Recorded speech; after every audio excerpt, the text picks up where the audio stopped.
Here we go talk about the tonsillitis. First of all, what is tonsillitis or what is adenoiditis? The picture you can see there are two glands, ovoid shape is called tonsil, and this gland is called adenoid.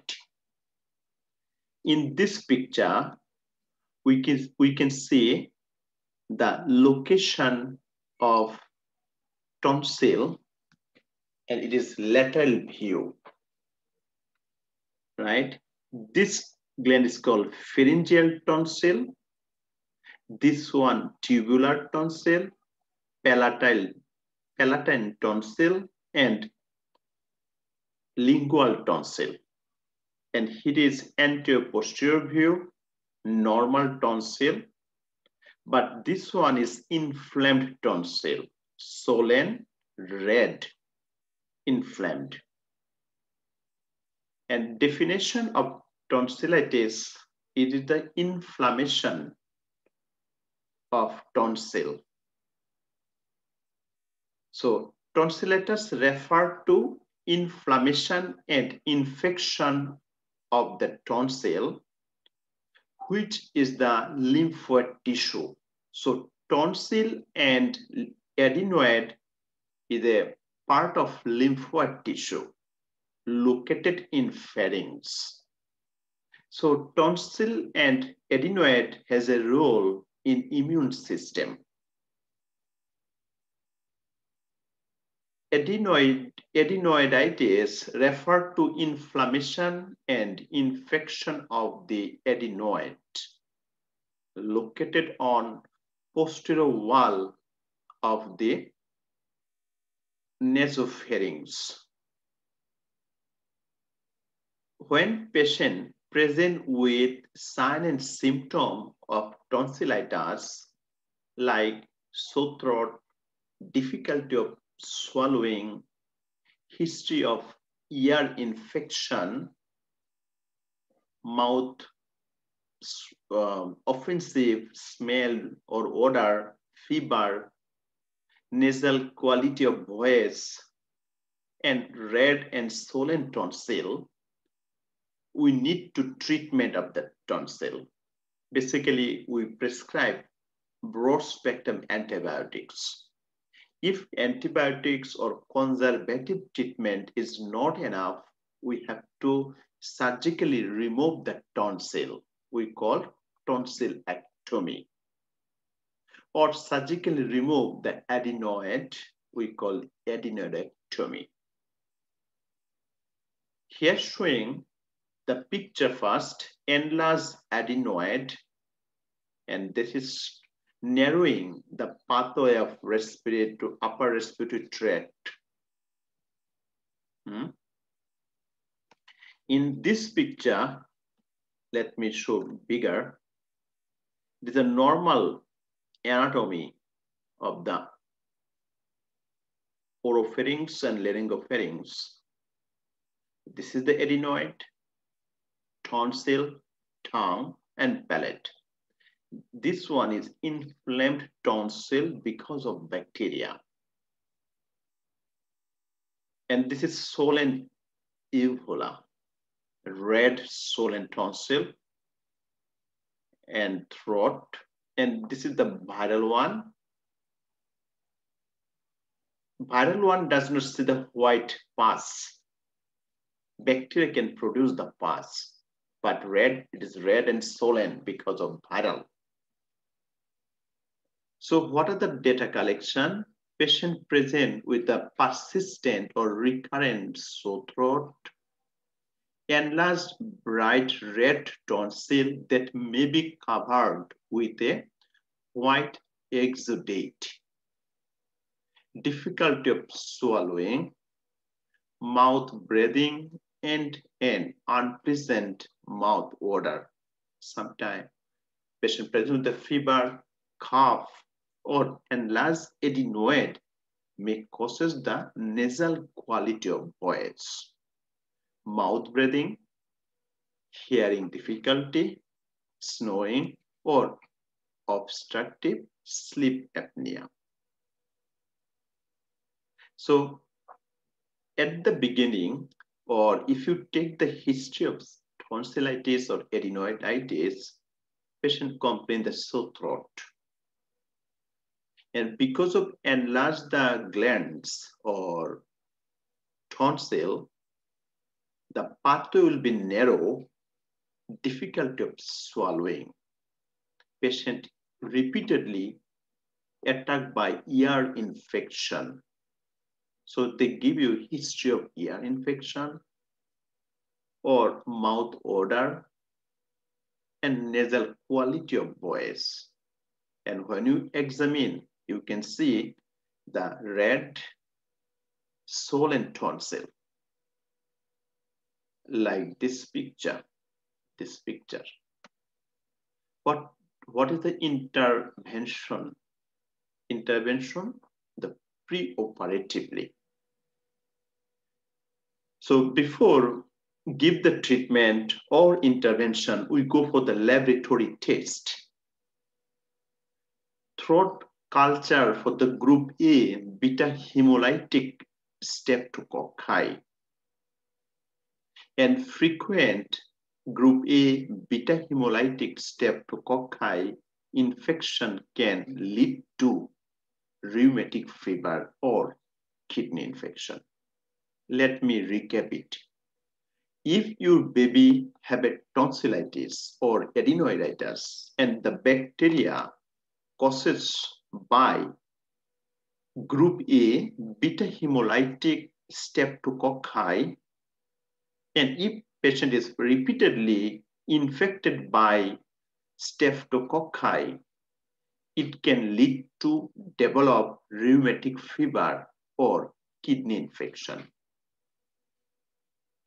Now go for intervention.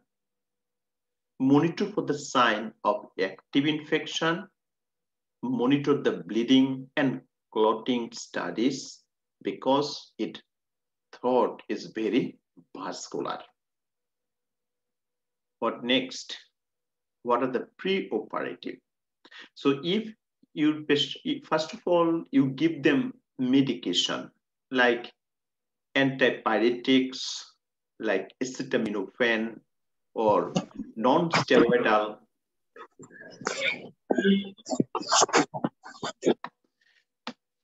So medication, basically antipyretics like acetaminophen or non-steroidal anti-inflammatory is very effective. Antibiotics for bacterial tonsillitis, or tell your patient hot, warm, salt water gargling. If the conservative treatment is not enough, we go for surgical management, surgical intervention. We call tonsillectomy, means removal of tonsil for chronic tonsillitis. Now go, what are the other pre-operative management and post-operative management? Prepare the child for a sore throat post-operatively and also inform the child that he or she will need to drink liquid. And also check for any loose threads to decrease the risk of aspiration during surgery. So we have to check it.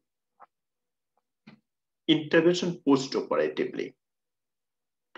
Position the child prone or side-lying to facilitate the drainage, and have the suction equipment available, but do not suction unless there is any airway obstruction. Monitor for sign of bleeding. If the bleeding occurs, turn the child to the side and notify the registered nurse immediately. So position the patient on abdomen or on the side, right? Let me recap it. Monitor for the sign of bleeding. If the bleeding occurs, turn the child to the side and notify healthcare provider. So position the patient on abdomen or on the side.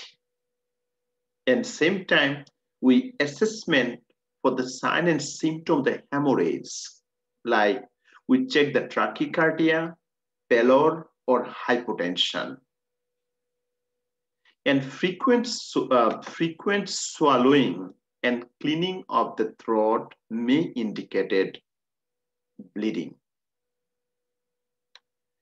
So discourage the coughing, cleaning the throat, and nose blowing to prevent the bleeding. So after the gag reflex return, we provide the clear liquid and advise to soft, bland food.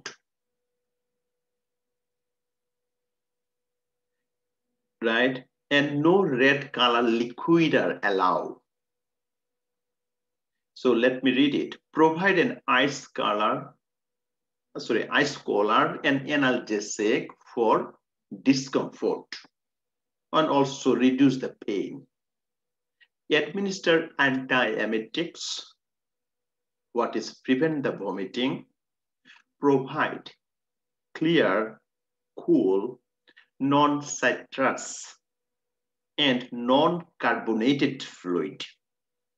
So no red color liquid, no citrate juice, or no milk-based food are allowed.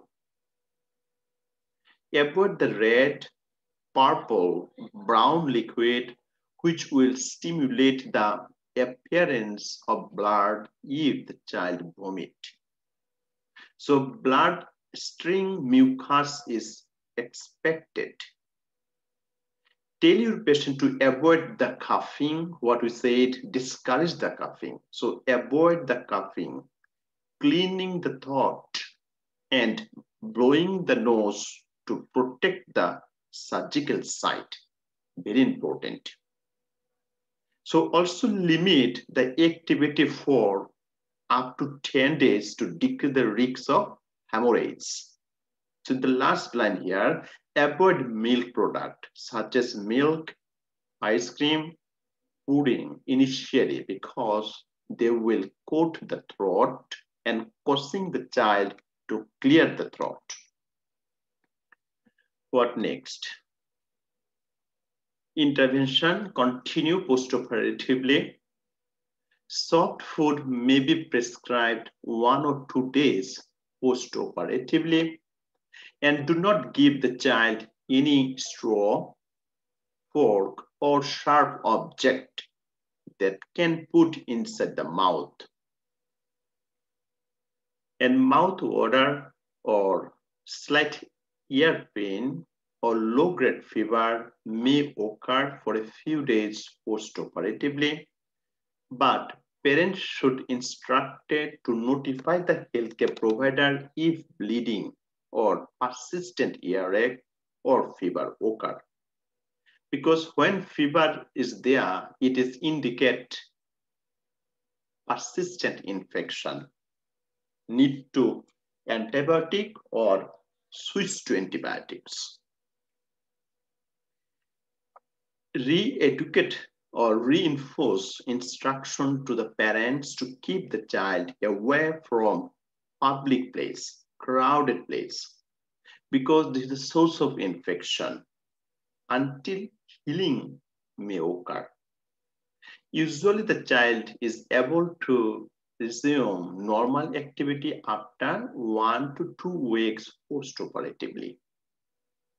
But limit the activity for up to 10 days to decrease the risk of hemorrhage. Full recovery takes about 2 weeks.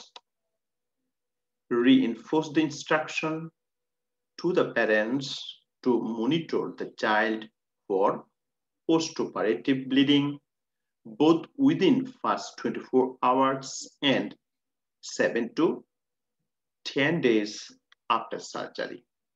So as a healthcare provider, we must know what are the signs and symptoms of hemorrhage after tonsillectomy.